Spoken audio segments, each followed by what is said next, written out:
بە ناوی خوای گەورە و میهرەبان.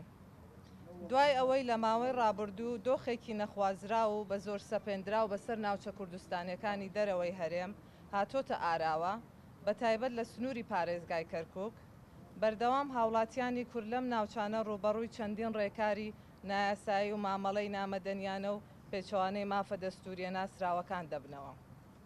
هەموو ئەم هەڵس و کەوتانە ڕەفتاری حزبی بەعس و حکوومەتی فاشیستی ڕژێمی سەدام دەهێنێتەوە بیر و دەرخەری ئەو ڕاستیەن کە ئەم میلیشیانە هەر کاتێک بۆیان بڕەخسێت دانیشتوانی کوردی ناوچەکانی ژێر دەسەڵاتی سەپێندراویان ئازارداوە.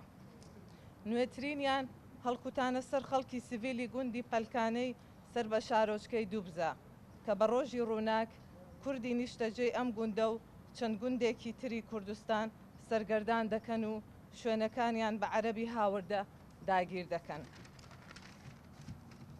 ئەوەی دوێنێ ڕوویدا تەواوی پێچەوانەی ئەو کەشە لێک تێگەیشتنەیە کە بەم دوایە لە نێوان هەولێر و بەغدا هاتۆتە ئاراوە و هەوڵەکانی چارەسەر و ئاساییکردنەوەی دۆخی ئەم ناوچانە دەخاتە مەترسیەوە.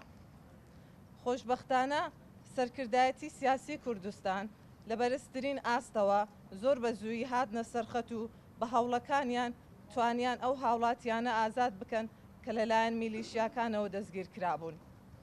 ئێمەش وەکو لیژنەی ناوچە کوردستانەکانی دەرەوەی هەرێم لە پەرلەمانی کوردستان زۆر بە توندی ئەم کارە ترسنۆکانەی میلیشیا چەکدارەکان ئیدانە دەکەین و داوا دەکەین زیاتر سنوورێک بۆ پاکتاوکردنی نەتەوەی لەم ناوچانەدا بندرێت.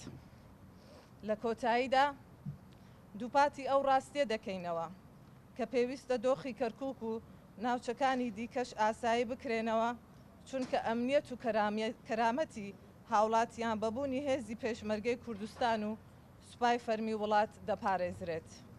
لیژنەی ناوچە کوردستانەکانی دەرەوەی هەرێم لە پەرلەمانی کوردستان. سوپاس.